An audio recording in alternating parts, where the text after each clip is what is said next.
An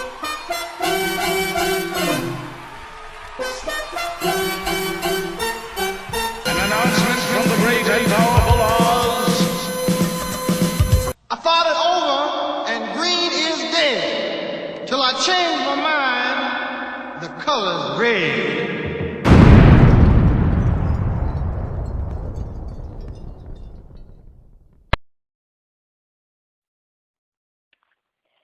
Hey everyone, it is Red Angel, and as promised, I know that I have been talking about this for about the past 2 weeks now, maybe a little longer. I have Duane Dixon on the line with me, the director and producer for the film Rendezvous. Duane, could you please tell my listeners hello? I know they are waiting to hear from you. Hello, how are you? I'm not sure, they could have taken my advice and followed my instructions to check out the trailer. But if you have not, I think this is going to be one of the most anticipated independent films that's taking place down here in the Southeast. I know that when I first looked at the trailer, I was extremely impressed, and I am very excited to see the film. Now, this particular film, how did you, first, before I even get into that, you sound very, very business savvy, and it sounds like you may have been in the industry, but not necessarily on the film side. Do you want to let everyone know, how you got involved in film? Sure. It's really been a long process, a long time coming. But I initially started off as an artist and vocalist, and I'm going back some years. But but as a vocalist, I'd always be the one who'd be asked to negotiate the studio time on the group's behalf, or I started getting into production, and then the producers started noticing that I did have a head for business. So it was like, can you go to New York and negotiate a publishing deal for us? And that's sort of how the business thing sort of took hold. And as I started making money doing that, being an artist wasn't as attractive anymore, because I wasn't ultimately able to eat just, and being an artist. So moving forward, after that, I just sort of gravitated to the business side. I've been a president of an independent label in New York as well. So I just sort of gravitated to entertainment and thought that a film would also be within my grasp.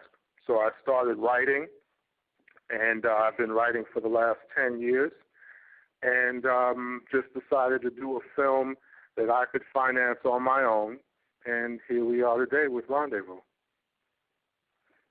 Wow. That's actually an incredible story. Well, I appreciate that, yeah. Everyone has them, but to go from artist to president of an entertainment label to a director and writer, screenplay, right? That's crazy. Thank you, Kenya. Thank you. I appreciate that. Did you even foresee any way, shape, form, or fashion you getting to this point? Like, in any way, like, did you sit back and you just thought, did you dream about it? Like, one day, maybe I would like to do that? Or did you just wake up and you were just like, you know what? I've done this. I've done well. I can do this. I'm going to do this. Right. Yeah. Well, you know what? You sort of touched on it, because that's exactly how it happened.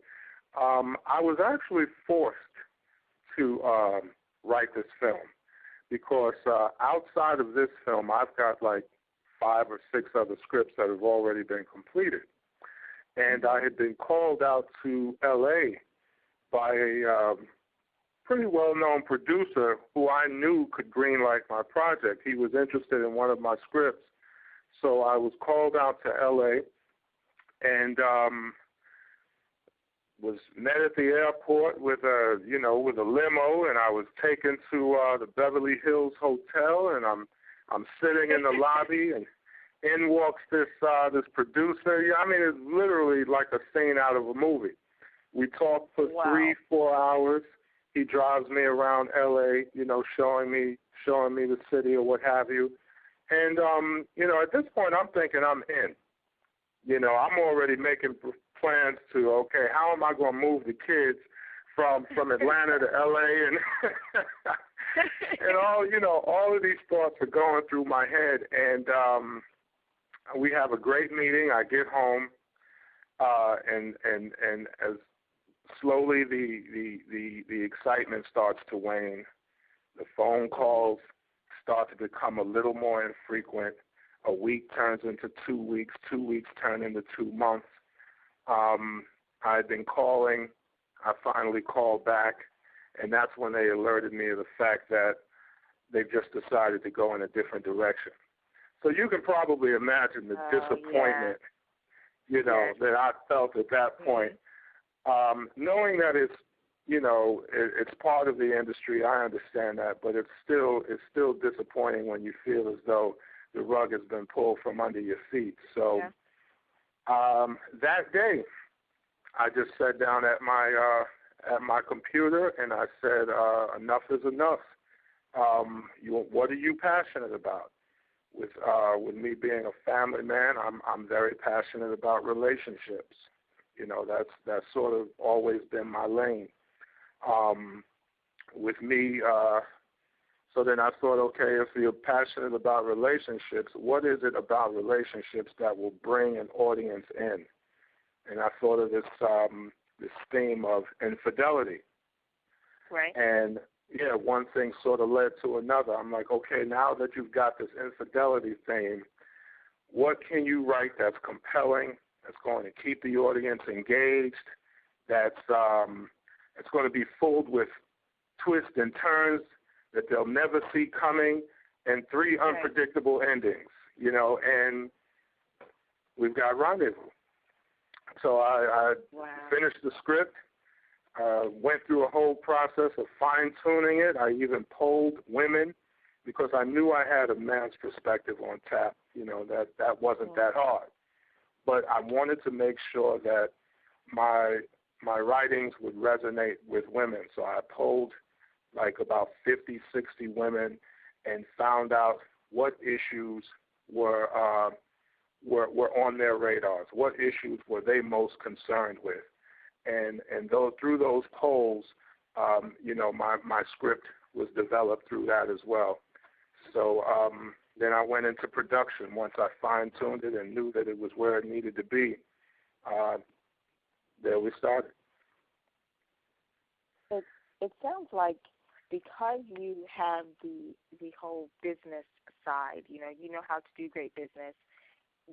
You took all of that into this once and applied it to this one film. From writing the script, you decided, okay, I'm not going to write about just anything. I'm going to write about something that I'm passionate about, which then turns out it doesn't feel like work when you're sitting there writing it.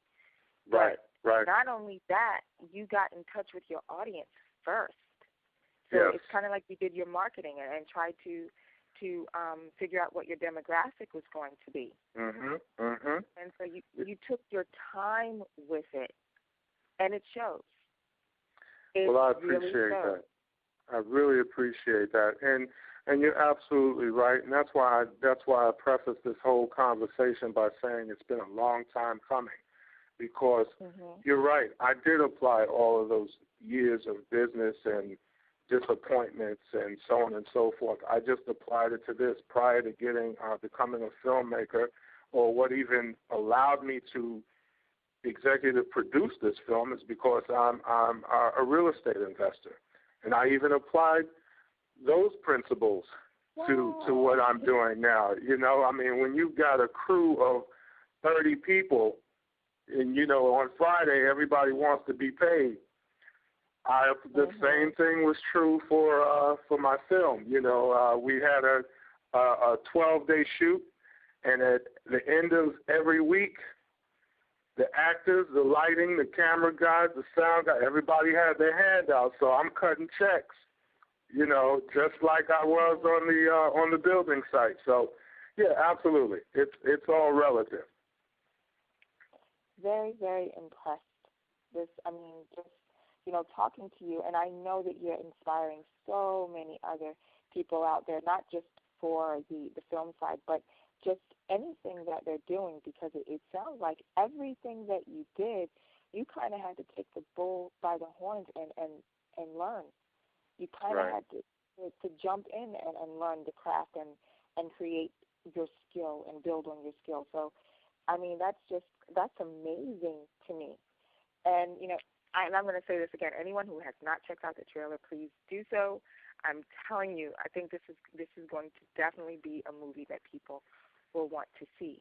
And we know that there's a message in there, and it's like we can all pretty much try to assume what that message is. But considering that you have 3 different unexpected endings, I'm going to say that there's more than just one message. Correct. Is that correct? Correct. Okay. Well, the 3 endings are basically because I have 3 individual stories being told. There are 3 different or 3 separate couples who are going through their rendezvous, essentially. Each of them are having a rendezvous, and the story explores the ups and the downs, the highs, the lows, the love, passion, and pain that each of them experience. But if I had to say there was one message, it would probably be just stay home. I understand. Understand all of the excitement and the sweaty palms and the butterflies in the stomach with the new relationships but if you've got somebody who's taking care of business, who has your back, who is supportive of you, who loves you, and you don't have to question it, it's unconditional, you understand that, stay home. I love that. Yeah, just stay home. Yeah, that's sort of the message. You know how Spike Lee used to put "wake up" at the end of school days? Yeah. Wake up. I started to do stay home, but then I thought that might be too much on the nose, so I just let it ride. But people will get. I think they will get that because again, each ending has its own tragedy. And you can only get away with this in independent film. When I go on to do bigger Hollywood budget movies, everybody's got to ride off into the sunset. But I didn't want to do that in this particular film, not to mention the fact if I'm skewing or my demographic is women, you let me write a movie that glorifies infidelity, I might have 4 people in the theater, so I knew better than to go that route anyway. Right. In fact, when some of my characters, when some of their stories wasn't as dramatic because, they didn't pay a price necessarily, some of the women that, were reading my script at our roundtable readings, I can't put my finger on it, but I'm not feeling this. I'm like, well, what is it? When I changed and made it more grave and made it, more heartfelt, and it really just, the person really experienced what they were supposed to go through or the dramatic experience because of the fact that they were having an affair, that's sort of when everybody started, oh, I like this. Now this I like. But the moment, so I learned throughout the process, from beginning to end, and I think because of that, it's really going to resonate with everyone. And I know I keep mentioning women, but because I'm a man, again, that perspective is not going to be hard to capture. I'm going to insert that too. The story is not just awash in estrogen. You know what I mean? It's a movie that's geared for women, but ultimately at the end of the day, we all gonna take away something from it. And that was my aim. Now, I know that you going to LA, and you're saying that forced you to write this film, which actually turned out to be a blessing, as right, disheartening as it may have been at the time. But you were able to get a taste of that LA Hollywood scene beforehand. So now you know that you have something, you have a goal. You know exactly where you're trying to go, and you're mapping out how to get there. Where do you see yourself within a year from now? In a year, a couple of things. Number one is I eat, sleep, and drink. See, here's that business side again, Kenya. I eat, sleep, and drink return on investment. My ROI numbers, I'm up at night thinking about how my marketing plan, how my promotions, what promotional tie-ins I can make with other outside vendors or other companies. It's all about ROI for me right now. I've got to get the return on my investment. But outside of that, I guess it would probably be just building on future projects, and aligning myself and making those strategic alliances with whether it be studios or private equity or whomever, just making those strategic alliances to allow myself to continue to do what I am doing. Just build on the momentum of Rendezvous and go on to the next film. And again, since they're already written, it won't be so much of an uphill climb. So that's really where I intend on going. And I mean, let's face it, outside of maybe Wall Street bankers and CEOs of Fortune 500 companies, outside of those two professions, entertainment, particularly film, is one of the few industries that have not been affected by the recession. So I feel pretty good about the profession that I'm in, and I just intend on capitalizing on that. So when people are feeling down and depressed about the foreclosure rate or the unemployment rate, the one thing they can always do is pay $10 and go see a movie, and the numbers will reflect that. Hollywood has not lost a step, despite us being in the middle of a recession, because again, everybody needs to get away, and I want to provide that opportunity. Amazing. You are such I have to say a wealth of information. One from the business side to the creative side, and you have a perfect balance. I'm not even going to lie. Yes, I'm very creative, and then there's the business side. But man, that creative side and that business side, we go toe to toe sometimes because it's difficult, and it sounds like you found a formula to make it work. Well, I certainly hope so. I certainly hope so. And honestly, I mean, a lot of times people ask where I get my inspiration from, and it's really like people like you. I know that you are involved in a number of different things. You're a radio host. You're doing fashion.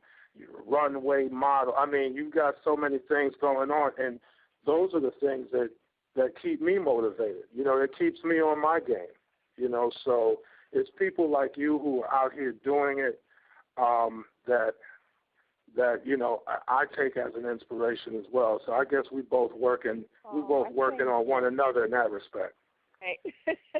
Well, I really appreciate you taking the time to talk with me and to talk with my listeners. And if you could let them know where they can visit your site, take a look at what you have going on, the Film Rendezvous, how to get in touch with you. Right. You can go to rendezvousthemovie.com, and rendezvous being a French word, a lot of people have a little trouble with it, but it's RENDEZ as in zebra, V as in Victor, OUS, rendezvousthemovie.com. or my fan page at Facebook is Rendezvous the Movie, or a lot of people just seem to be gravitating towards my personal page, which, again, ROI. I don't care. However you want to find me, find me. My name is Duane Dixon. And if you're interested in seeing my movie, I'll have all the updates on Google and Facebook and any other means that I can get the word out there to make sure that people are aware of what's going on. But those are the three main ways that you can find out what's going on and how you'll be able to see the movie. Nice. Well, once again, thank you so much, Duane, for joining us. Everyone, make sure that you go and you support this man. Check out the film. When is the release date? The release date is going to be in April 21st. It's going to be released here in Atlanta. And then we plan on going to select cities after that. But I'm really trying to capture the market here in Atlanta. It is my hometown. It's right in my backyard, and I can put my hands on the media people and the film people and the theaters.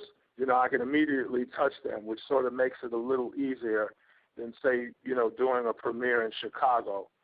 But right. Nevertheless, April 21st here in Atlanta, and then we're going to select cities.